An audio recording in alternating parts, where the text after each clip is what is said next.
नमस्कार दोस्तों, बहुत बहुत स्वागत है आप सभी का हमारे यूट्यूब चैनल लीगल विलन में। कैसे हैं आप सब दोस्तों? आज का वीडियो जो है टॉपिक आप देख ही रहे होंगे कि वकील कैसे झूठ बोलने वाले गवाह की सच्चाई को आसानी से पहचान लेते हैं। तो ये सच है कि कोई भी वकील जो केस लेता है, अगर उसका कोई गवाह है तो वो उससे बातचीत करके या उसका कोई ना कोई ऐसा तोड़ निकाल लेता है, कोई ना कोई ऐसी जानकारी हासिल कर लेता है जिससे उसे पता चल जाता है कि ये जो है केस में गवाह झूठा है, ये अदालत में झूठी गवाही देगा। और वास्तव में वो केस जो होता है उसमें जो वो गवाही देने वाला व्यक्ति है, उसकी गवाही देने से पहले ही वो जान लेते हैं कि ये झूठा गवाह है और झूठी गवाही देगा। तो वो झूठी गवाही कैसे पहचान लेते हैं, इसको एक कहानी के जरिए से, एक काल्पनिक कहानी के जरिए से आपको समझाते हैं। दोस्तों, इससे पहले आगे बढ़ने से पहले आपने अगर चैनल को सब्सक्राइब नहीं किया तो प्लीज़ हमारे चैनल को सब्सक्राइब कर लीजिए, उसे ग्रो करने में मदद कीजिए। हमें आपके सहयोग की आवश्यकता है। चैनल को सब्सक्राइब कर लीजिए, वीडियो को लाइक कर लीजिए, बेल आइकॉन को प्रेस कर लीजिए ताकि नोटिफिकेशन आपको मिलते रहे, और वीडियो को पूरा अंत तक देखिएगा। एक व्यक्ति जो आदतन अपराधी था, काल्पनिक नाम गोगा था, उसके कुछ व्यक्ति ज़मीनी रंजिश में हत्या कर देते हैं गोली मारकर। अब उस मृतक के घर वाले उस मृतक के पुत्र को, जिसका नाम चंगू था, उसे झूठा गवाह बनाते हैं और एफआईआर में एक व्यक्ति का, जिसने ये साबित नहीं था कि मर्डर किया या नहीं किया, झूठा नाम लिखवा देते हैं।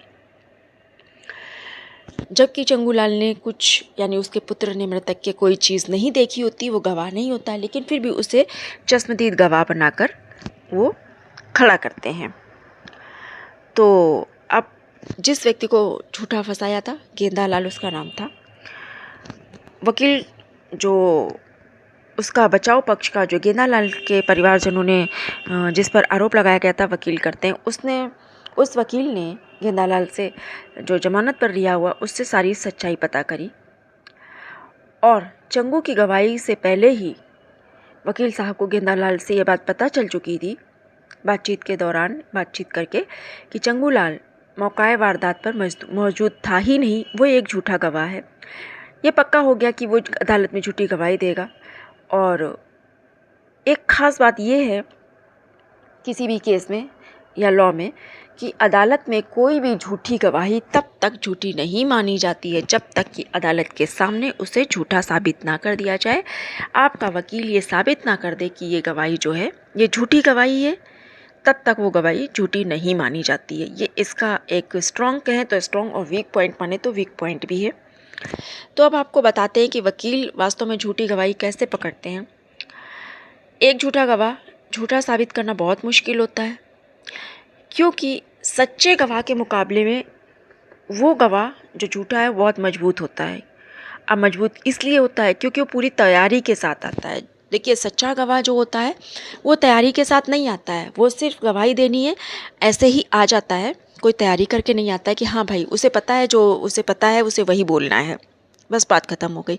लेकिन झूठा गवाह, चूँकि वो गवाह है ही नहीं, उसे झूठी गवाही देनी है, तो वो पूरी तैयारी के साथ आता है, क्या बोलना है, कैसे बोलना है, पूरा मुस्तैदी के साथ आता है, तैयारी के साथ आता है। तो उसे झूठा करार करना बहुत मुश्किल होता, और इसलिए भी और मुश्किल होता है कि उसकी पूरी तैयारी जो है वकील करवाते हैं, उसकी इस तैयारी में उसके वकील मदद करते हैं, इसलिए उसे झूठा साबित करना मुश्किल हो जाता है। तो एक झूठा गवाह क्या गवाही में बोलेगा, इसकी तैयारी पहले ही कर ली जाती है।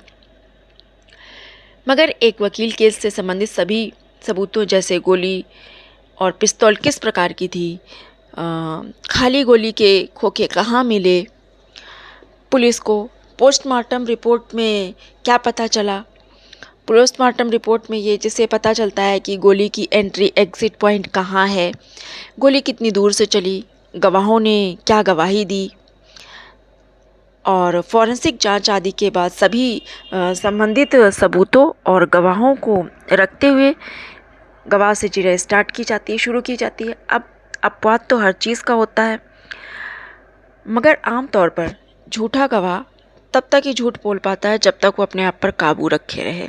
लेकिन सवालों के घेरे में फंस कर अगर उसने अपना नियंत्रण खो दिया तो इससे भी पता चल जाता है कि ये गवाह झूठा है और उसकी गवाही झूठी साबित हो जाती है। वकील अक्सर सबसे पहले गवाह से नॉर्मल सवाल करते हैं, जैसे तुम क्या करते हो, तुमने कहाँ तक पढ़ाई की, शादी हो गई या नहीं हुई। ये सारे तरह के केस में पूछा जाता है। इस तरह के सवाल इसलिए किए जाते हैं ताकि गवाह देने वाले की बुद्धि का परीक्षण और आंकलन किया जा सके कि उसकी बुद्धि किस स्तर की है, और गवाह की बुद्धि के स्तर का अंदाज़ा लगाकर ही वकील ये तय करते कि गवाह जो भी बता रहा है वो रट के आया है या ये वास्तव में गवाह है। उसे अलग अलग तरह के प्रश्न पूछता है वकील। किसी भी तरह का गवाह पर ऐसा दबाव डाला जाए, वो वकील ऐसा प्रश्न पूछता है कि जिससे गवाह पर दबाव डाला जाए ताकि वो अपना नियंत्रण खो दे और सच सामने आ जाए। उदाहरण के लिए वकील ने चंगू से पूछा, सुना है तुम्हारा बाप सड़क छाप गुंडा था, उसके मरने पर पूरा गांव खुश है। ये सवाल सुनते ही वो गवाह अपना दिमागी संतुलन खोता है। वकील साहब अपना अगला सवाल पूछते हैं और घटना के बारे में पूछना शुरू कर देते हैं, मगर भूलकर भी वो नहीं पूछते जो वो चाह रहा था कि गेंदालाल ने गोली चलाई या नहीं, तुमने देखा या नहीं। और चूंकि गवाह इसी सवाल के बारे में इंतज़ार कर रहा था कि उससे जो सवाल वो रट कर आया है देने के लिए उत्तर वो पूछा जाए, लेकिन वकील साहब जो है अन्य सवालों को करते रहते और धीरे धीरे करके गवाह उन पर अटकने लगता। वकील साहब फॉरेंसिक सबूतों के सहारे गवाह को झूठा साबित कर देने की पूरी कोशिश करते हैं और अंत में ऐसा ही होता है।